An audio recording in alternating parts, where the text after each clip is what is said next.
Gwa kay pita pa pa partisipe men. Ki kay sa? Kay ay fom men. Ti man fom la pou kay la jodi ya. So gen la men.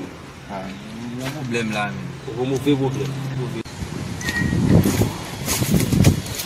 Oh, ta ka mi se fem la men. Papa. Etan le mesi. Pou so ke bene la pou sa. Monik pa tou fin ke bene la pou sa. Non, men, carrément men, mwen mi sal test madame men. Carrément pour imbécile, mi se en cette madame. Allez, qui fom men?